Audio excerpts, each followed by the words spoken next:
Kim Jong-un e Chile participam de exercícios militares de tropas paraquedistas. O líder norte-coreano Kim Jong-un liderou o exercício militar das tropas aerotransportadoras do exército do povo coreano, juntamente com sua filha, informou a agência central de notícias da Coreia, KCNA, na sexta-feira, 15 de 3 de 2024.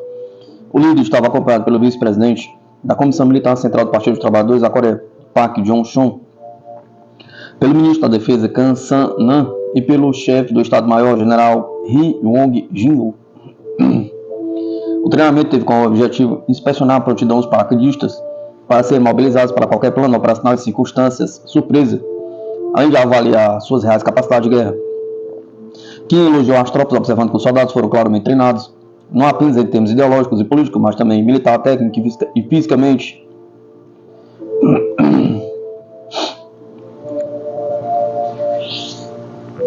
Alto funcionário de Israel disse que o envio de armas americanas desacelerou. Os Estados Unidos contestam a informação. Um alto responsável israelense disse que os Estados Unidos começaram a abrandar alguma ajuda militar a Israel. No entanto, funcionários norte-americanos negaram ser esse o caso, no que talvez seja mais uma prova de que a relação entre os dois aliados está ficando cada vez mais tensa. De acordo com o alto funcionário israelense, que falou sob condição de anonimato à ABC News, os envios de ajuda militar dos Estados Unidos no início da guerra entre Israel e Hamas estavam chegando muito rápido, mas agora estamos descobrindo que está muito lento. Ele disse que estão cada vez mais escassos projetos de artilharia de 155mm e projéteis de tanque de 120mm. O alto funcionário também afirmou que era necessário algum equipamento de orientação sensível, mas se recusou a entrar em detalhes. O responsável acrescentou que Israel pode perder esta guerra, porque para vencer precisa de munições e legitimidade, e ambas estão começando a esgotar. O funcionário disse não ter certeza de qual era a causa do atraso, mas que Tel Aviv estava plenamente consciente da frustração de Washington com a guerra e que o governo de Benjamin Netanyahu precisava fazer mais para fornecer ajuda humanitária à faixa de Gaza. Quando questionados sobre a alegação, vários funcionários norte-americanos disseram que não houve mudança na política ou qualquer atraso deliberado na entrega de ajuda anteriormente prometida ou na venda de armas a Israel, relata a mídia. Sob o acordo de 10 anos negociado pelo então presidente Barack Obama, os Estados Unidos forneceram cerca de 3,8 bilhões em sistemas de militares e de defesa antimísseis todos os anos para Tel Aviv. Quando questionado sobre uma possível lentidão na ajuda ou nas vendas de armas, o conselheiro de Comunicação de Segurança Nacional da Casa Branca, John Kirby, diz que os Estados Unidos continuam a fornecer a Israel o que necessita. Não vou entrar no cronograma de cada sistema individual que está sendo fornecido. Continuamos a apoiar Israel nas suas necessidades de autodefesa. Isso não vai mudar. E temos sido muito diretos sobre isso, afirmou Kirby à mídia. Mais de 31 mil palestinos foram mortos e mais de 72 mil ficaram feridos em Gaza desde 7 de outubro. Do lado israelense, cerca de 1.350 pessoas morreram e outras 250 foram feitas reféns. A União Europeia aloca 513 milhões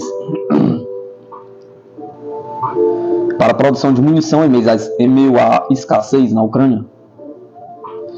Várias montadoras europeias receberam financiamento para produzir uma maior quantidade de projéteis, depois que a promessa de produzir 1 milhão até o início deste ano foi cumprida somente pela metade. A União Europeia nomeou na sexta-feira várias empresas de munições que fornecerão 513 milhões em financiamento para reforçar a produção anual de projéteis do bloco para 2 milhões por ano até o final de 2025, escreveu na sexta-feira o portal do BZ News. A União Europeia admitiu em janeiro que não havia cumprido a promessa feita em março de 2023 de fornecer 1 milhão de projéteis em um ano à Ucrânia, com o número total ficando por 524 mil, reconhecendo na época o chefe da diplomacia da União Europeia, Josep Borrell. Esses projéteis integram as duas primeiras fases da chamada Lei de Apoio à Produção de Munição da União Europeia para comprar estoques europeus existentes e fazer novas compras conjuntas. A terceira fase da ASAP pretende ajudar as empresas a melhorar as instalações, além de cofinanciar investimentos com o setor privado, o que deve levar o investimento total para 1,4 bilhão, informou a Comissão Europeia em um comunicado. Os 31 projetos de investimentos relacionados a abrangem explosivos, pólvora, projetos, mísseis e certificação de testes de recondicionamento, disse a Comissão Europeia. Entre as empresas que se candidataram e receberam dinheiro para aumentar a produção de explosivos estão a Sistema de Defesa Hellenikas da Grécia, a MSM Sportes da Eslováquia, a Chemring Nobel da Noruega, a Eurenco da França, a Eurenco Bofors da Suécia, a M7 Holding da Hungria. Já entre as 17 empresas que solicitaram receber dinheiro para impulsionar a produção de pólvora estão a Rheinmetall, Nexter, Nammo e Eurenco. No total participaram do esquema 14 Estados-membros do Bloco Europeu: Alemanha, Bélgica, Eslováquia, Espanha, Finlândia, França, Grécia, Hungria, Itália, Letônia, Noruega, República Tcheca, Romênia e Suécia. Um porta-voz da Associação das Indústrias Aeroespaciais de Segurança e Defesa da Europa saudou o acordo, mas lamentou que a União Europeia esteja aumentando o financiamento com dinheiro retirado do orçamento do Fundo Europeu de Defesa, o órgão do bloco encarregado de financiar a tecnologia de defesa do bloco, algo que diz prejudicar as atividades de pesquisa e desenvolvimento que garantem a vantagem tecnológica da Europa na defesa a longo prazo. Os acordos de financiamento serão assinados em maio e formar a comissão.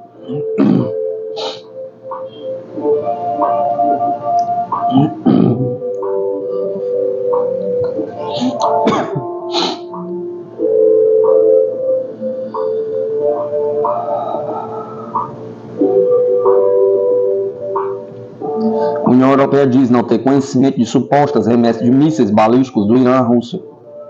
Segundo o funcionário europeu, não há dados e o Irã nega ter feito tal ação, mas lançou um aviso se tal fosse confirmado. Um alto funcionário da União Europeia disse que Bruxelas ainda não tem dados sobre supostas entregas de mísseis balísticos iranianos à Rússia. Não existem tais dados, o Irã nega, disse um funcionário europeu a jornalistas. Ele acrescentou que a União Europeia trataria tais entregas como uma ameaça à sua própria segurança e não descartou restrições adicionais contra o Teherã. O representante europeu também disse que Josep Borrell, chefe das relações exteriores da União Europeia, planeja emitir uma declaração de aviso contra o Irã. No final de fevereiro, a mídia ocidental disse que o Irã supostamente transferiu cerca de 400 mísseis balísticos para a Rússia desde o início de janeiro. Amir Iravani, representante permanente do Irã nas Nações Unidas, em Nova York, rejeitou esses relatos e disse que o Irã está comprometido com a lei internacional e com a Carta da ONU. Enquanto isso, Hossein Amir Abdollahian, ministro das Relações Exteriores do Irã, disse que as alegações dos países ocidentais sobre o suposto uso de armas iranianas pela Rússia na crise ucraniana são fundadas e que Teherã as condena veementemente.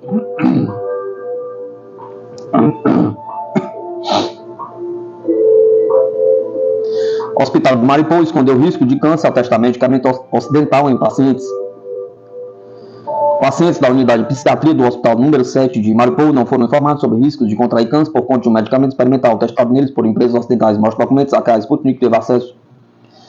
Os documentos que foram elaborados entre 2008 e 2016 mostram, entre outras coisas, os medicamentos também foram testados em crianças menores de 1 ano. A documentação foi encontrada por funcionários da construção civil no subsolo do hospital durante uma reforma na instituição de saúde. Um medicamento experimental em questão, o SB4, foi desenvolvido para tratar artrite reumatoide, assim inibe a ação de moléculas chamadas fator de necrose tumoral alfa, que desempenham um papel importante no sistema imunológico e estão associados ao desenvolvimento da inflamação das articulações.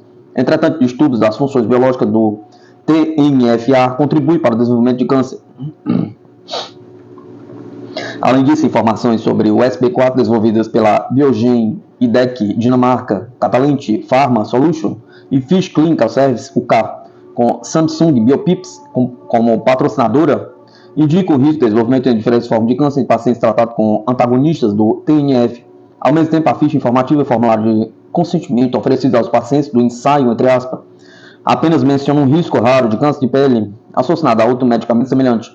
Os documentos encontrados também se referem a outras grandes empresas farmacêuticas globais, incluindo a Pfizer, AstraZeneca, Celltron e Novartis International AG. França já está envolvido no conflito na Ucrânia, diz porta-voz do Kremlin. O porta-voz da presidência russa, Dmitry Peskov, respondeu às declarações do presidente francês Emmanuel Macron sobre fazer de tudo para dar a vitória à Ucrânia. A França já está participando indiretamente, diz Peskov. Após a mídia francesa repercutir a possibilidade de tropas francesas lutarem ao lado dos ucranianos, Macron rejeitou em entrevista à rede televisiva nacional as recentes alegações de que mandaria tropas para a Ucrânia. A França jamais tomará a iniciativa de ações militares da Ucrânia, disse o presidente da França. Ao mesmo tempo, contudo, ele afirmou que não poderia excluir opções. Nesta sexta-feira, Peskov disse às autoridades que as autoridades russas têm acompanhado a recente retórica do líder francês.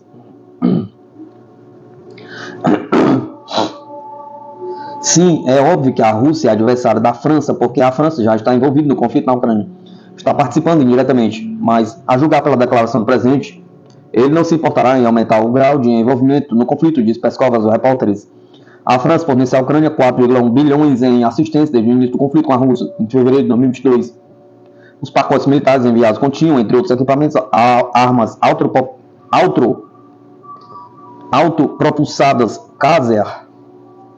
Caesar e mísseis de longo alcance Scalp.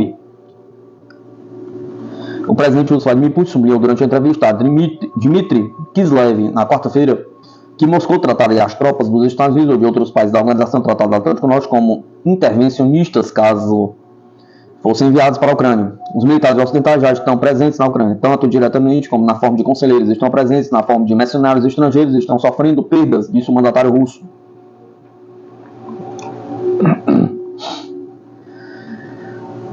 O acesso à OTAN não é benéfico para a Suécia. A Suécia tornou-se oficialmente membro da OTAN. Após quase 2 anos de negociações, o país está admitido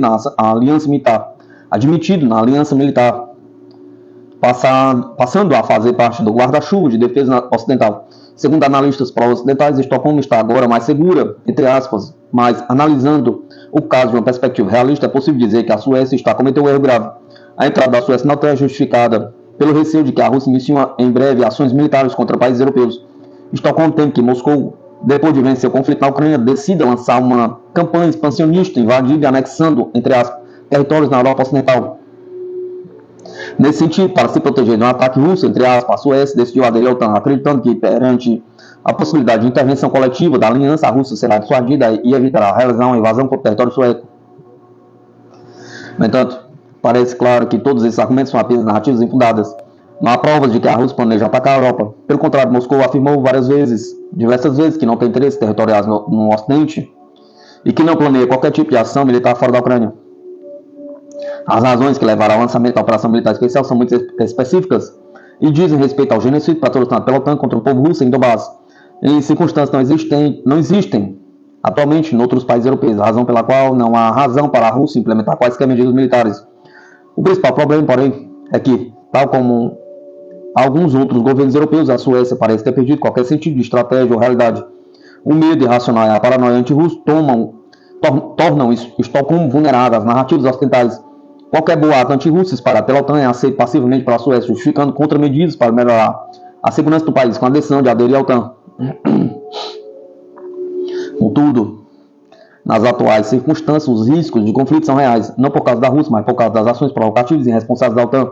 A aliança tornou-se cada vez mais agressiva contra Moscou, com vários países a entrarem abertamente no regime de preparação militar, acreditando que uma guerra é inevitável.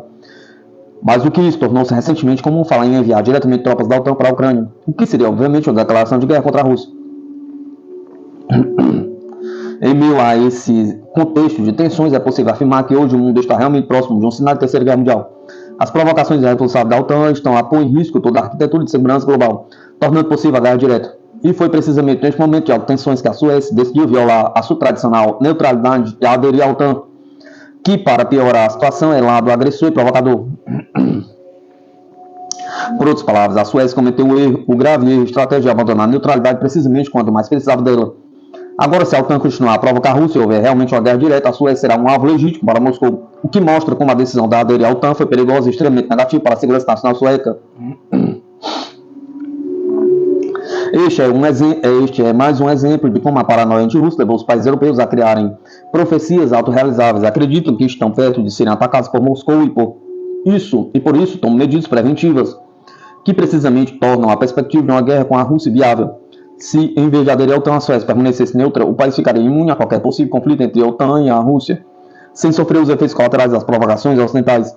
Porém, a partir do momento em que a aliança disponibiliza as suas tropas para mobilização em caso de guerra, a Suécia torna-se um possível inimigo da Rússia. Além disso, mesmo que a guerra não ocorra, as relações russo-suecas levarão muito tempo para se estabilizar novamente. Moscou já afirmou que o atual conflito na Ucrânia é uma guerra por procuração travada pela OTAN, razão pela qual o governo russo vê a aliança ocidental como corresponsável por todos os crimes ucranianos.